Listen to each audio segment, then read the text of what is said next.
السلام عليكم ورحمة الله وبركاته.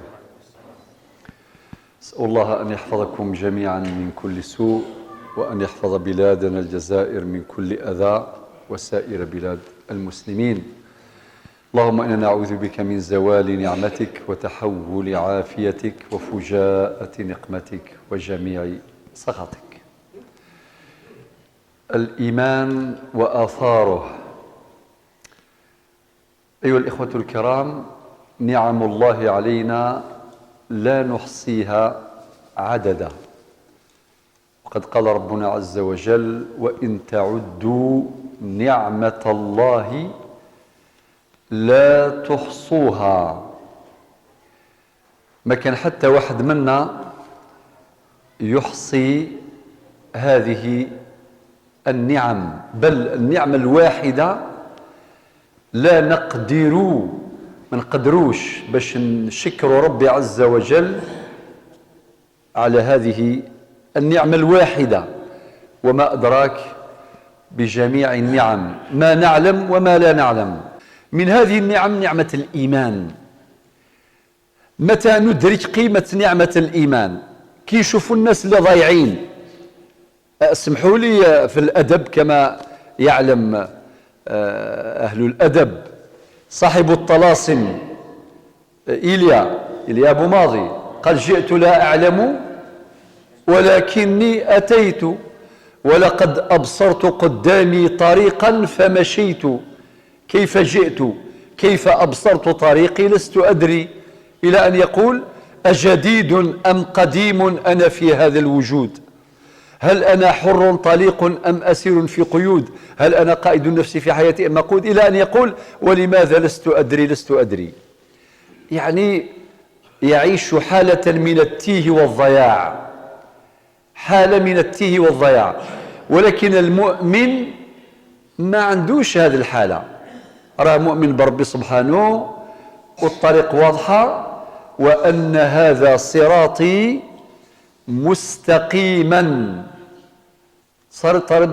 طريق ربي سبحانه عز وجل راهي مستقيمة، وحنا ندعو ربي سبحانه في كل صلاة، بل في كل ركعة نقول: اهدنا الصراط المستقيم صراط الذين أنعمت عليهم. من هم الذين أنعم الله عليهم؟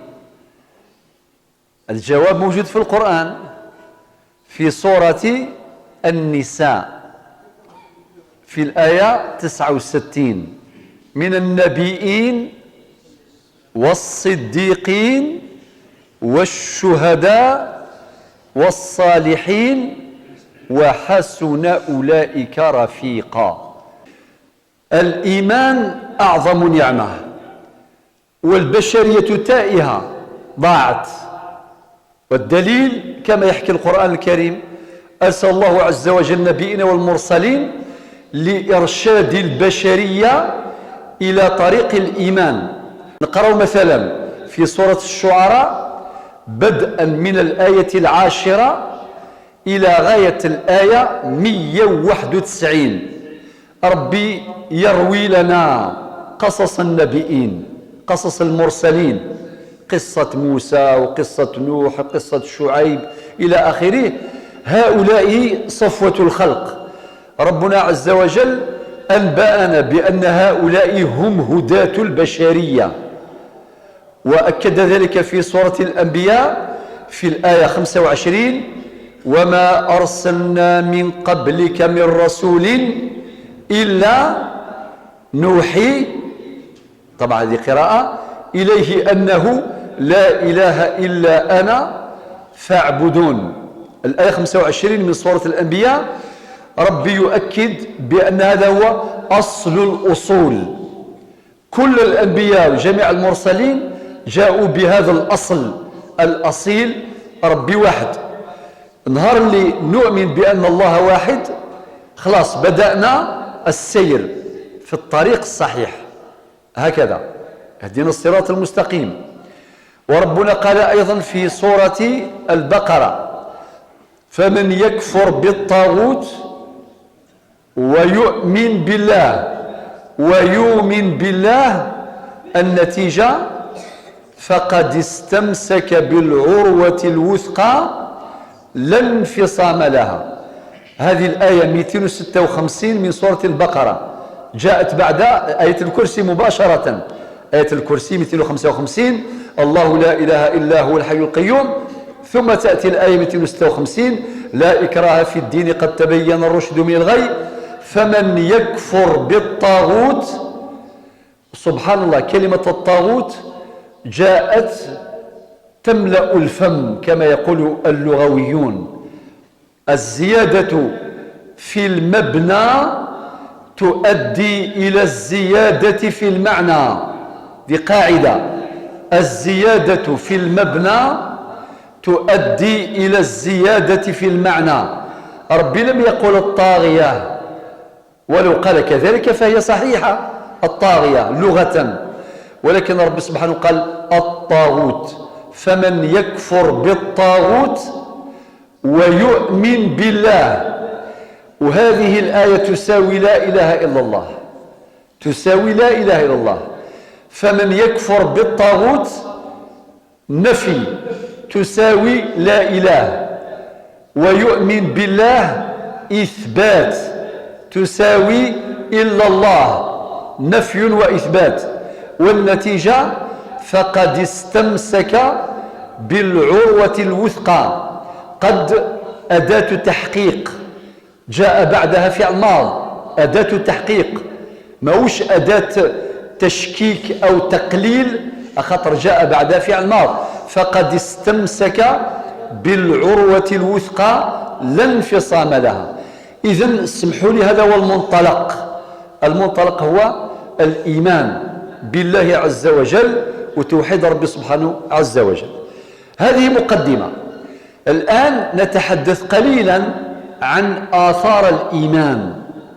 طبعا الإيمان عنده آثار على مستوى الفرد، على مستوى المجتمع، على مستوى الأسرة، لأنه في الحقيقة الإيمان هو الضابط لحركة الإنسان في الحياة. تصوروا يا إخواني، لو كان واحد ماشي مؤمن يبقى يتيه ضائع تائه، واش يدير بالدنيا هذه؟ ياكل يشرب يكبر يموت، كما قال هذاك الشاعر زمان، قال وما الدنيا إلا طعام وشراب ومنام، فإن فاتك هذا فعلى الدنيا السلام. ولكن اللي رد عليه قالوا يا خادم الجسم كم تسعى لخدمته، أتطلب النفع ممن فيه خسران، أقبل على النفس واستكمل فضائلها، فأنت بالروح لا بالجسم إنسان، إلى أن يقول وامدد يديك بالله معتصما فإنه الركن إن خانتك أركان. لذلك الإيمان له أثر فعال في حياة الإنسان، في حياة الجماعات، في حياة الأمم، بل في حياة البشرية. يلا نبدأ بالأثر الأول. إيه هو السكينة التي يورثها الإيمان في قلوب الناس، في قلوب المؤمنين. السكينة علاش نبدأ بها؟ لأن الحياة لا قيمة لها بلا سكينة. فالسعادة التي ننشدها جميعا هي ثمرة من ثمرات السكينة. تصوروا يا إخواني، واحد اللي ما يعرف ربي، ما يصلي، ما يزكي، ما يصوم ولا شيء، عايش ياكل يعيش يكبر يموت ندفنوه فرات. والله كما قال أحد الفلاسفة اللي هو برنارد شو اسمه الفيلسوف الساخر، قال لك هي مسرحية تافهة. هذا ما كان واحد يكبر يعيش من بعد يموت، قال لك مسرحية تافهة لا معنى لها. ولكن المؤمن بإيمانه هذا هو الشرط الاستخلاف، باش يحقق مقتضيات الاستخلاف في هذه الحياة. لذلك هذه مسألة مهمة وهي السكينة. والسكينة يعطيها ربي للمؤمنين. المؤمن الحق لازم يكون عنده هذه السكينة، هذه السعادة الداخلية وراحة البال. ربي قال هو الذي أنزل السكينة في قلوب المؤمنين ليزدادوا إيمانا مع إيمانهم. سبحان الله، شوف هذه الصياغة البديعة لهذه الآية. هو معنى ربي سبحانه عز وجل هو الذي أنزل السكينة وين؟ في قلوب المؤمنين. النتيجة ليزدادوا إيمانا مع إيمانهم. وكأن هذا الإيمان هو من ثمراته السكينة، ومن ثمرات السكينة الزيادة في الإيمان. هذه ممكن إثباتها بجميع المقاييس. يا أخي الخشوع روح الصلاة. ربي قال قد أفلح المؤمنون الذين هم في صلاتهم خاشعون. كلما الإنسان يخشع في صلاته كلما يزداد إيمانه، كلما يستلذ العبادة. أما إذا كان ما كانش خشوع مشكلة، راه يؤدي أركانها ويؤدي شروطها ومستحباتها والسلام ويفوت، وربما كأنه بغى يتهنى منها وخلاص. أرحنا بها يا بلال كما قال النبي عليه الصلاة والسلام، والصلاة عماد الدين. لذلك يا إخواني الكرام هذه مسألة في غاية الأهمية، وهي السكينة. أعلاه خاصة في هذا الزمان، زمن القلق، والأطباء يشهدون جميعا يقولوا باللي من أمراض العصر القلق، لونغواس، الستريس. هذا القلق المدمر الذي يورث أمراضا كثيرة جدا. كان واحد اسمه إدوارد سبنسر جولز، هذا عالم كبير، قال لك معظم العمليات الجراحية لا معنى لها، لأنها تعالج الأعراض لسيمبتوم، ولكن الأصل هو المرض داخلي سيكولوجي نفسي، ولكن تظهر الآثار نتاعو في البيولوجيا نتاع الإنسان في الجانب الجسدي. فتنصرف الجهود إلى معالجة تلك الأعراض، ولكن الحقيقة عنده مرض داخلي، مرض نفسي. ربي قال ونفس وما سواها فألهمها فجورها وتقواها قد أفلح من زكاها وقد خاب من دساها. لذلك الثمرة الأولى والأثر الأول السكينة. وعندنا نموذج تطبيقي في حياة النبي صلى الله عليه وسلم. تعرفوا في الهجرة ربي قال إلا تنصروه فقد نصره الله، إشارة إلى أن النصر من عند الله. وكلما ذكرت كلمة النصر إلا وربطها الله به. ربي قال إذا جاء نصر الله والفتح، قال إلا تنصروه فقد نصره الله، وما النصر إلا من عند الله إلى آخره. إن تنصروا الله ينصركم ويثبت أقدامكم. لذلك رب سبحانه عز وجل قال إلا تنصروه فقد نصره الله إذ أخرجه الذين كفروا ثاني اثنين إذ هما في الغار إذ يقول لصاحبه لا تحزن إن الله معنا. ابن عطاء الله السكندري الله يرضى عليه قال من وجد الله فماذا فقد. اللي كان معاه ربي ما يخافش، ما راح له ولا شيء. اللي خلاه ربي ما بقى له ولا شيء. اللي خلاه ربي والعياذ بالله واش بقى له؟ واش يملك في الدنيا هذه؟ كل شيء روح. من اعتمد على عقله ضل، ومن اعتمد على علمه زل، ومن اعتمد على الناس مل، ومن اعتمد على ماله قل، ومن اعتمد على الله فلا ضل ولا زل ولا مل ولا قل، وكفى بالله وكيلا.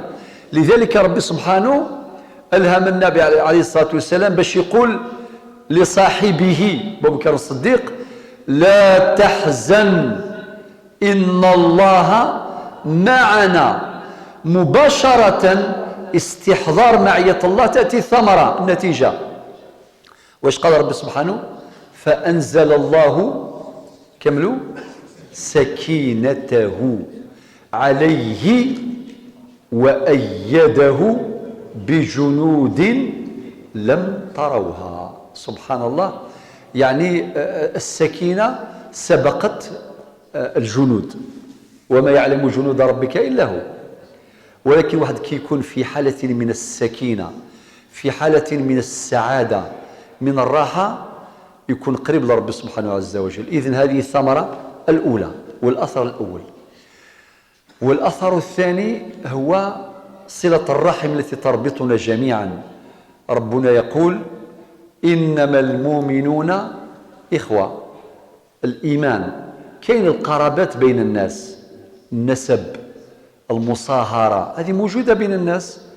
تلقى واحد عنده خوت الشقاء، هذا رباط، هذا نسب، هذه قرابة. ولكن هناك قرابة أخرى لها أهميتها، وهي لتكون في سبيل الله لوجه الله تعالى. وربنا قال: إنما المؤمنون إخوة. سبحان الله، في صلاتنا كي نديروا التحيات واش نقولوا؟ السلام علينا وعلى عباد الله الصالحين. معنى سبحان الله، المصلي يستفيد ويفيد.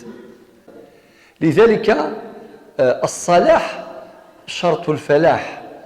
كل ما واحد يكون صالح يدعو له خوته الذين لا يعرفهم في ورقلة وفي أضرار وفي قسنطينة وفي وهران وفي العاصمة وفي كل بقاع الأرض. دخلت في هذه الزمرة وتستفيد من هذه الدعوات من جميع المصلين. إذن نعمة كبيرة، يعني هي مسائل بسيطة ولكنها مفيدة جدا. لذلك الأخوة هذه ثمرة من الثمرات، ولازم نعطي لها قيمة. ما هوش فقط نظرية، لا، لازم عملية. لازم كلنا يشعر بأنه أخ لإخوانه ولأخواته، ويربطنا بهم رباط الأخوة في الله، لقوله تعالى: إنما المؤمنون إخوة. هذا الأثر الثاني. الأثر الثالث وهو مهم أيضا، الرجلة. احنا في الجزائر يزوخوا بزاف بالرجلة، ولا لا يديروا عقود الزمان، يقول كون معايا راجل نكون معك راجل. ما كان لا موثق ولا قاضي ولا شيء، كانت العقود تبرم بالكلام، بالرجلة، أليس كذلك؟ يا أخي الفقهاء يقول لك تبرم العقود بألفاظ اللافظين، بالكلام، الإيجاب والقبول باقترانهما يتم العقد، أليس كذلك؟ الناس إذا أدركت باللي ربي على باله بكل شيء، لا تخفى عليه خافية. ربي قال في سورة قاف الآية 18: ما يلفظ من قول إلا لديه رقيب عتيد.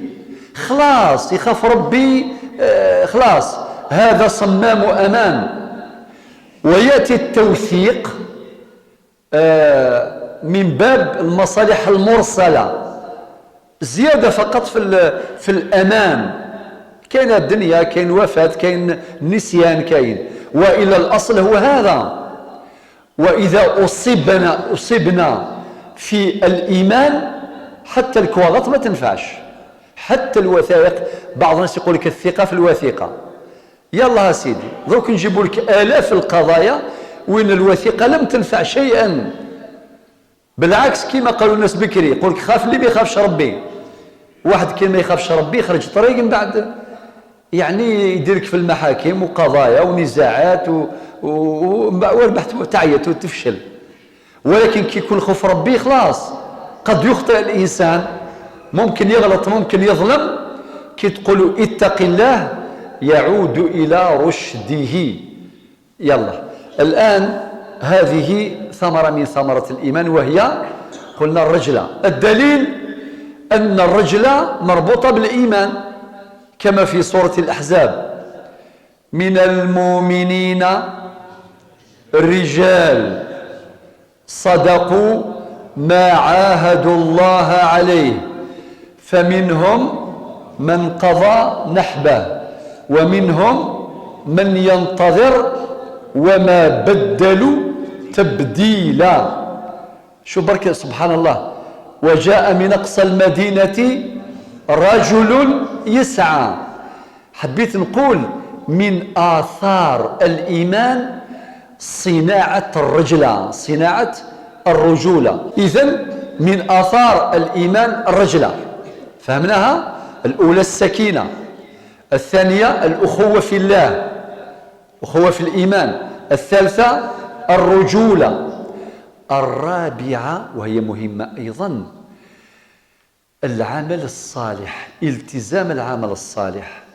من آثار الإيمان لازم يكون عمل صالح، غير مقبول واحد يقول أنا مؤمن وما يخدمش الصلاح، ما ينفعش. والقرآن ذكر العمل الصالح، علاه؟ خاطر كل ميسر لما خلق له. كاين مثلا مجموعة يحبوا يبنيوا المجال جوامع، الله يجازيكم خير. كاين جماعة أخرى يهتموا بالمدارس القرآنية والتعليم القرآني. كاين مجموعة أخرى يهتمون برعاية الفقراء واليتامى والأرامل. مجموعة أخرى مهتمين برعاية المرضى. مجموعة أخرى مهتمين بالإصلاح بين الناس. مجموعة أخرى مهتمة بنشر العلم والمعرفة. كل هذا عمل صالح. علاش قلت هكا؟ لكي لا نختزل العمل الصالح في مجال معين. خاطر الشيطان واعر، يقدر مثلا يجي الشيطان يقول لنا العمل الصالح هو مساعدة الفقراء فقط، هو كل خلنا، وبعدين نقولوا صافي الاخرين كاع ما يخدموش. ماشي هكا، لا، ربي اسمه العمل الصالح. قال في مثلا في سورة الكهف آخر آية في السورة، الآية 110. طبعا حينما أذكر الأرقام أعتمد عدا معينا، أحيانا العد الكوفي، أحيانا البصري، والإخوة يعرفون هذا، ولكن هي أرقام صحيحة. الآية 110 من سورة الكهف هي آخر آية. فمن كان يرجو لقاء ربه واش يدير؟ فليعمل عملا صالحا ولا يشرك بعبادة ربه أحدا. شفتوا أثر الإيمان؟ الذي يرجو لقاء ربه هو المؤمن. الذي لا يرجو لقاء ربه ما هوش مؤمن، هذاك ما على بالوش، هذاك يقول لك نعيش في الدنيا وبقى على خير، ما كان لا آخرة لا والو.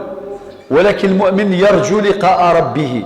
النتيجة فليعمل عملا صالحا ولا يشرك بعبادة ربه أحدا، باش يدير العمل لوجه الله، وهذا ضمانة باش يكون الخدمة نتاعو محفوظة عند ربي.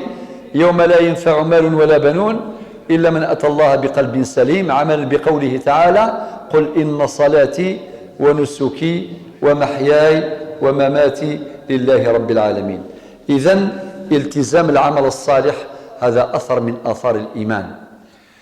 وهناك أثر آخر من آثار الإيمان مهم، وهو الاحتكام إلى الشريعة عند النزاع. وهذه مشكلة، هذا امتحان. الإنسان وين نجربوه؟ كي يكون عنده مشكلة، عنده خلاف، تجار دايرين شركة وبعدين جا نهار اختلفوا، أو كيفاه يدرى كيفاش يفريوها.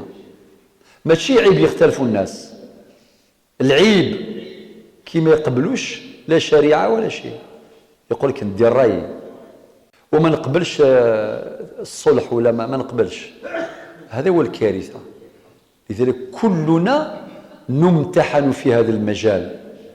يكونوا خوا ما شاء الله متفاهمين كيما تباباهم، اختلفوا على الحانوت، على النخلة، على الشجرة، على أي حاجة، على الدار، والمواريث قسمها ربي. مي كاين اللي الإيمان تاعو ضعيف يستولي على المواريث والتركات بغير وجه حق، يعتدي.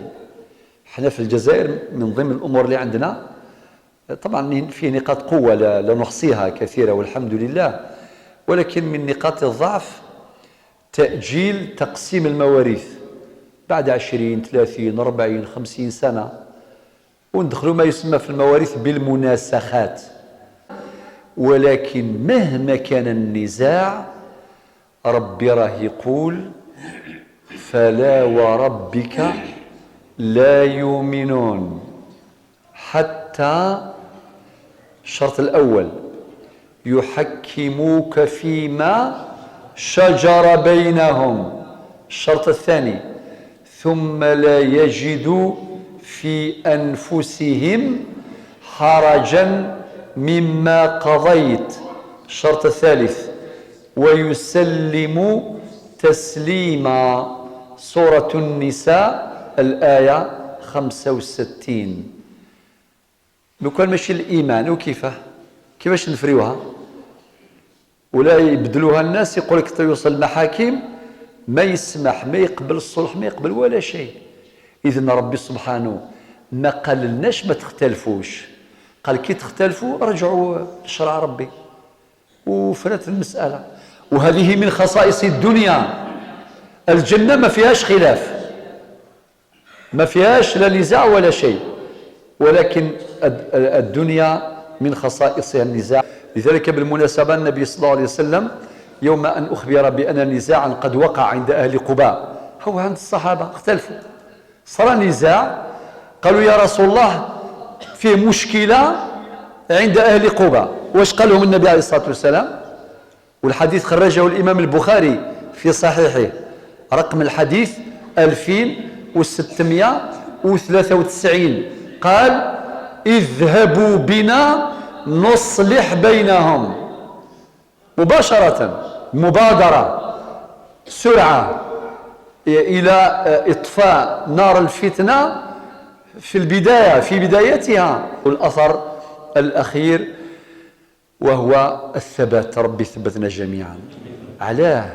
لأنه الدنيا معمرة بالمفاجآت. ممكن الإنسان إذا كان في يسر ما شاء الله يعبد ربي ويصلي ومرتاح وكذا، ولكن كي تجي كاش مصيبة يعني ربي بعدها علينا جميعا، نسأل الله العفو والعافية. ثم الإنسان يفتن ويحتاج باش ربي يعطي له الثبات.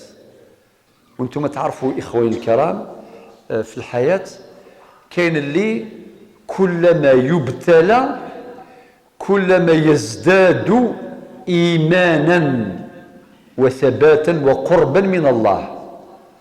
حنا يقول بالدارجة من كل محنة تزيد في العقل. الشاعر زمان قالها، قال جزى الله المصائب كل خير ففي قلبها ولد الرجال. نهار الإنسان يبتلى كي يكون مؤمن يفهم واحد القواعد ذهبية، أن الله يبتلينا بما يشاء لا بما نشاء. ممكن واحد منا إذا كان ضعف الإيمان تاعو كي يجربوا ربي يتقلق، وكيفاه علاش غير أنايا والمصائب هذه مر هذه، عندي طفل مرض وبعدين المرأة مرضت وبعدين يما داوها للسبيطار وبعدين المشروع التجاري خسر وبعدين الطوموبيل خسرت تلاقاو أحيانا المصائب تجي هذه مر هذه. يقول لك المصائب لا تأتي فرادى. ممكن يتزعزع هذا الإنسان، أما إذا كان عنده الإيمان يقول مرحبا باللي أعطى الله، وزيد يتمتع بالصبر لأنه ينال الأجر. إنما يوفى الصابرون أجرهم بغير حساب. شوف القرآن يعالجنا يرافقنا ويتفكر حديث النبي عليه الصلاة والسلام: الأنبياء أشد الناس بلاء ثم الأمثل فالأمثل. ولكن كما نحتاج للثبات في الدنيا نحتاج للثبات في الآخرة، خاصة كي يخليونا وحدنا في القبر. وأصعب ليلة هي الليلة الأولى هذيك، كي يدفنونا يخليونا في القبر وحدنا ويوليو كاع الديار نبقى وحدنا. نحتاج شكون يثبتنا ولا لا؟ ربي يجيبنا في سورة إبراهيم من الآية 24 إلى غاية الآية 27: ألم تر كيف ضرب الله مثلا كلمة طيبة. وفي تفسير ابن عباس المراد بالكلمة الطيبة هي لا إله إلا الله، وهي أصل كل طيب، ويصح الاستشهاد بهذه الآية في معرض الحديث عن الكلمة الطيبة، كشجرة طيبة أصلها ثابت وفرعها في السماء تؤتي أكلها كل حين بإذن ربها، ويضرب الله الأمثال للناس إلى أن يقول ومثل كلمة خبيثة كشجرة خبيثة اجتثت من فوق الأرض ما لها من قرار. وبعدين كيفاش ختمها؟ يثبت الله الذين آمنوا، أو عودة الإيمان، يثبت الله الذين آمنوا بالقول الثابت في الحياة الدنيا وفي الآخرة، ويضل الله الظالمين ويفعل الله ما يشاء. والسلام عليكم ورحمة الله وبركاته.